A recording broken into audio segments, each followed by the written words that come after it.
कहानी की शुरुआत एक छोटे से गांव से होती है जहां फेस्टिवल चल रहा था। टेबलों पर खाना सजा हुआ था, पर कोई भी उसे खा नहीं रहा था और ना ही कोई खुश था। ना जाने किस चीज की कमी थी वहां। तभी दो लोग टाउन के शेरिफ को पकड़ कर लाते हैं, जिसे देख गांव के लोग खुश हो जाते हैं और ऐसे नाचने लगते हैं जैसे इनकी बिटिया के लिए दूल्हा मिल गया हो। नाच गाना बंद करवाकर यहाँ का मेयर शेरिफ से बोलता है, तुम इतने सालों से हमारे साथ काम कर रहे हो, तो तुम्हें अब क्या दिक्कत है। तभी शेरिफ उन्हें बताता है, स्टेट पुलिस सचेत हो गई है क्योंकि यहाँ से हर साल बाहर से आए लोग गायब हो रहे हैं, इसलिए अब मैं तुम्हारे साथ काम नहीं करूंगा। शेरिफ के ऐसा कहते ही गांव के लोग उसे एक बैरल में डाल देते हैं। हार्पर बैरल बंद करता है जिस पर लोहे की कीलें लगी थी। लोग फिर से खुशी से ढोल पीटने लगते हैं जैसे दुल्हन की विदाई का वक्त हो गया हो, और बैरल को छोड़ दिया जाता है। बैरल हवा में उड़कर सीधे सामने लगे बोर्ड से टकराती है। कुछ इस तरह शेरिफ का दर्दनाक अंत होता है। उसी रात एक रियलिटी शो की टीम टाउन का रास्ता भटक कर यहाँ इसी गांव में आ जाती है। मेयर उन सबका स्वागत करता है और फेस्टिवल में शामिल होने के लिए उन्हें इनवाइट करता है। ये देख टीवी शो की प्रोड्यूसर टर्नर डायरेक्टर माइक से इस जगह कुछ सीन शूट करने को बोलती है, जिसे माइक भी मान लेता है। टीम के कुछ लोग वहाँ के लोगों से अपनी सेवा करवाने लग जाते हैं, जबकि ग्रीन और नेवी शूटिंग के लिए जगह देख रहे होते हैं। तभी उनकी नजर दो लड़कियों पर पड़ती है जो बैनर लगाने की कोशिश कर रही थी। ग्रीन उनकी मदद करता है, लेकिन लड़कियों की दुकान देखने के चक्कर में रस्सी छोड़ देता है और वो बैनर सीधा नेवी के सर पर लगता है, जिससे नेवी बेहोश हो जाती है। फिर उसे लाया जाता है डॉक्टर हार्पर के क्लिनिक पर। हार्पर उसे टेबल पर लिटाने को कहता है और वैम ग्रीन से कहती है कि वो नेवी का ध्यान रखेंगे। डॉक्टर हार्पर भी हाँ में सिर हिलाता है। ग्रीन ये सुनकर वहां से चला जाता है। ग्रीन के वहां से जाने के बाद हार्पर नेवी के कपड़े उतारकर उसके हाथ पांव बांध देता है। अब नेवी को भी होश आ जाता है। हार्पर टेबल के पास लगा लीवर घुमाता है, जिससे एक ब्लेड टेबल के नीचे से निकलकर ऊपर आता है, जिसके बाद बैम कंट्रोलर से ब्लेड को आगे बढ़ाती है और नेवी बीच से कट जाती है। शाम को जब टीम के लोग वहां से जाने लगते हैं, तब मेयर उन्हें ये कहकर रोक लेता है कि वो उन्हें एक शो दिखाना चाहता है, जिसे देखने के लिए ये लोग तैयार हो जाते हैं। अब एक जादूगर इनके सामने आता है और बाहर से आए लोगों की टीम के एक मेंबर को स्टेज पर बुला लेता है। जादूगर उसकी आंखों पर पट्टी बांधता है। सामने बैठे लोग उन्हें ही देख रहे थे। तभी जादूगर उसे पर्दे के पीछे छुपा देता है। सभी सोच रहे थे कि अब क्या होगा, और पर्दे के पीछे से इसी गांव का लड़का निकलता है। लोग सोचते हैं कितना बेकार जादू था, कुछ मजा नहीं आया, पर असली मजा तो कोई और लेने की फिराक में है।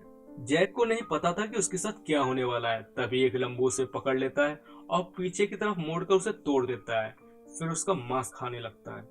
दूसरी तरफ हार्पर स्टेज पर होता है और माइक को बुलाकर चेयर पर बैठने को बोलता है। हार्पर के कहने पर माइक वैम के साथ चेयर पर बैठ जाता है। तभी दो लोग माइक के कपड़े बदल देते हैं। वैम उसके फेस पर बियर्ड लगा देती है और उसे घुमाकर उसके मुंह में एक सिगार लगा देती है। सामने हार्पर खड़ा था जिसके हाथ में एक गन थी। माइक सब समझ जाता है और उसे कहता है कि ध्यान से। तभी हार्पर गन चला देता है और सिगार जल जाती है। सभी तालियां बजाने लगते हैं और माइक उनका शुक्रिया अदा करता है। हार्पर कहता है अभी तो गेम शुरू हुआ है। तभी हम देखते हैं कि माइक के मुंह में सिगार नहीं, वो एक बम था, जिसके फटने के साथ माइक का सर भी फट जाता है। सभी लोग बहुत घबरा जाते हैं। तभी मेयर वहां आ जाता है और बाकी लोगों को बेहोश कर देता है। शाम के वक्त मेयर उन्हें बताता है कि तुम साउथ वालों ने हम नॉर्थ वालों पर बहुत अत्याचार किए थे, इसलिए हम बाहर से आने वाले सभी लोगों से बदला ले रहे हैं।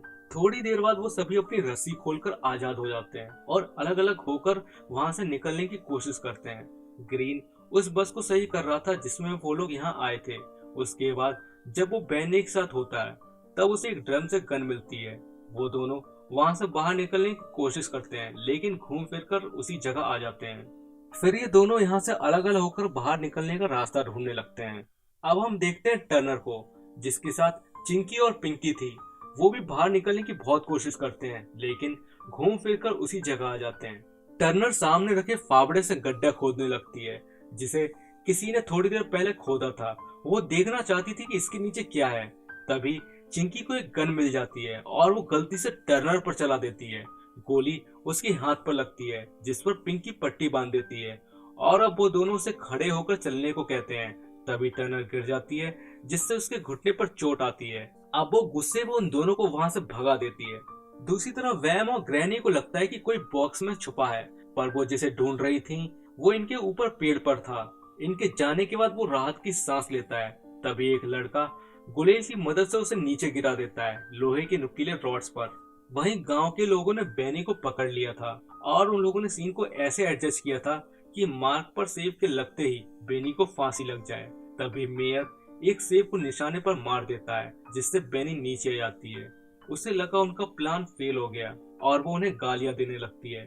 तभी वो लोग उसे देखकर हंसने लगते हैं और मेयर हवा में फायर करता है, जिससे पीछे खड़े लोग रस्सी खींचकर उसे फांसी देते हैं। इसके बाद टर्नर के पास एक लड़की आती है और चेहरे की स्किन को चाकू की मदद से उसके फेस से निकालकर एक दर्दनाक मौत देती है। अब चिंकी और पिंकी ग्रीन के पास आ जाती हैं। वो बस को स्टार्ट करने की कोशिश कर रही थी। ग्रीन बस को ठीक कर रहा था। तभी वहाँ गांव के लोग आ जाते हैं और उन्हें घेर लेते हैं। मेयर बस के ऊपर खड़ा था। तभी ग्रीन उसे लड़ने की चुनौती देता है। मेयर भी फाइट करने के लिए तैयार था। अब दोनों बस के ऊपर लड़ रहे थे और नीचे चिंकी और पिंकी को गांव के लोग परेशान कर रहे थे। ग्रीन मेयर की आंख में फावड़ा मार देता है और नीचे आकर जल्दी से बस को ठीक करने की कोशिश करता है। वो बस को ठीक करने में कामयाब हो जाता है और बस स्टार्ट हो जाती है। चिंकी पिंकी अपने सामने ग्रीन को मरा देख बस चलाकर वहां से भाग जाती हैं और गांव के लोग उन्हें देखते रह जाते हैं। पर अगली सुबह वो रास्ते में बस रोककर फालतू में लड़ने लगते हैं। तभी एक कार उन्हें कुचलकर मार देती है। कार चलाने वाला लड़का उसी गांव का था और बाकी लोग खुश हो रहे थे। ये मूवी यहीं खत्म होती है। दोस्तों, काफी समय पहले एक वॉर में गांव के लोगों के पूर्वज मारे गए थे, इसलिए गांव के लोग बाहर से आए लोगों को मारकर आज भी उनसे अपना बदला ले रहे थे। दोस्तों, अगर आपको पता नहीं है तो मैं आपको बता दूं कि ये मूवी 2005 में आई मैनिएक का सीक्वल है, जिसका स्टोरी लाइन इस पार्ट से काफी ज्यादा अच्छा है और आपको उसे एक बार जरूर वॉच करना चाहिए। Video link is given in description. Video देखने के लिए आपका धन्यवाद। आपसे रिक्वेस्ट है कि हमारे चैनल को सब्सक्राइब कर बेल नोटिफिकेशन को ऑन कर लीजिए। तो मिलते हैं आपसे अगले वीडियो में।